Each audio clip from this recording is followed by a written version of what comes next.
মানুহৰ অহংকাৰ কেতিয়াও সত্য গ্ৰহণ কৰিব নিদিয়ে। সেইবাবে অহংকাৰ কৰা উচিত নহয়। আনৰ বাবে যাতে কেতিয়াও আমাৰ ভিতৰৰ শান্তি নষ্ট কৰিব নোৱাৰে তালৈ লক্ষ্য ৰাখিব লাগে। তুমি যদি আনৰ জীৱনত আশাৰ বন্তি জ্বলোৱা তেনেহ'লে সেই পোহৰে তোমাৰ অহা যোৱা কৰা পথকেই আলোকিত কৰিব। সঁচা কথাকৈ মনত কষ্ট দিয়া, কিন্তু মিছাকৈ সান্তনা নিদিবা। সকলো পৰিস্থিতিতে আমি ক্ষমতাৱান নহ'লেও সাহসেৰে নিজৰ কাম সম্পূৰ্ণ কৰিব পাৰোঁ। মানুহৰ জীৱনত কোনো পৰিস্থিতিয়ে ভাগ্যৰ জৰিয়তে পৰিৱৰ্তন নহয়, একমাত্ৰ কঠোৰ পৰিশ্ৰমৰ দ্বাৰাহে সম্ভৱ। নিজৰ মনক যিকোনো পৰিস্থিতিতে শান্ত ৰাখিবলৈ শিকক।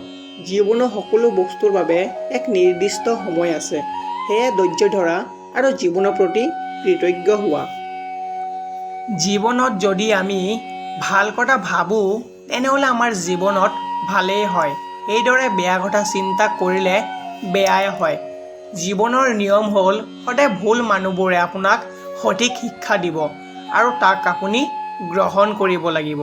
পৃথিৱীত সকলোতকৈ সহজ কাম হৈছে বিশ্বাস ভঙা আৰু সকলোতকৈ কঠিন কাম হৈছে বিশ্বাস অৰ্জন কৰা, আৰু তাতকৈ কঠিন কাম হৈছে বিশ্বাসটো ধৰি ৰাখিব পৰা। মহিলাৰ বয়স আৰু পুৰুষৰ উপাৰ্জনৰ বিষয়ে কেতিয়াও সুধিব নালাগে, কাৰণ মহিলাই সদায় আনৰ বাবে জীয়ায় আৰু পুৰুষে কেতিয়াও নিজৰ বাবে উপাৰ্জন নকৰে। শিক্ষাই তোমাক শক্তি দিব, চৰিত্ৰই তোমাক সন্মান দিব। সম্পত্তি যিমানেই নাথাকক, স্বামী যদি চৰিত্ৰহীন হয় ঘৈণীৰ সুখ শান্তি নাথাকে। তিনিটা বস্তুত কেতিয়াও লাজ নকৰিবা: পুৰণি পোচাক, বৃদ্ধ মা দেউতা, সৰল জীৱন যাপন। কাৰোবাক বেয়া বুলি কোৱাৰ আগতে এবাৰ ভাবি চাবা তুমি নিজে কিমান ভাল। সাগৰ সকলোৰে বাবে একেই, কিন্তু কিছুমানে তাত মণিমুকুতা বিচাৰে, কিছুমানে মাছ, কিছুমানে আকৌ নিজৰ ভৰি দুখন ধুৱে। কিছুমানে সাঁতোৰে আৰু কিছুমান সাগৰত ডুবিও যায়। আমাৰ জীৱনটো সাগৰৰ নিচিনা, এয়া আমাৰ ওপৰত নিৰ্ভৰ কৰে আমি কি বিচাৰোঁ। নিজকে ইমপ্ৰুভ কৰক। ক'ত কিদৰে থাকিব লাগে, ক'ত কি কথা ক'ব লাগে, ক'ত মনে মনে থাকিব লাগে, কিদৰে নিজকে সমাজৰ ওচৰত চিনাকি দিব।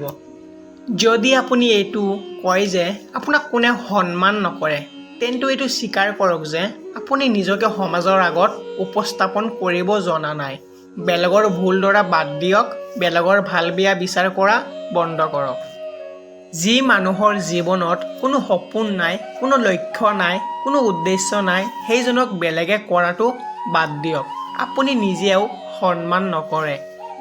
আপুনি নিজকে সমাজত কিদৰে প্ৰতিষ্ঠা কৰে সেয়া আপোনাৰ ওপৰত নিৰ্ভৰশীল। আপুনি নিজকে সমাজৰ আগত ৰজাৰ দৰে প্ৰতিষ্ঠা কৰে নে ভিক্ষাৰীৰ দৰে প্ৰতিষ্ঠা কৰে, সেয়া আপোনাৰ ওপৰত নিৰ্ভৰ কৰিব। কাৰোবাৰ বেয়া সময় আহিলে সেইজনক কেতিয়াও আঘাত নিদিবা, পাৰিলে সহায় কৰিবা, কাৰণ বেয়া সময় এদিন তোমাৰো আহিব পাৰে।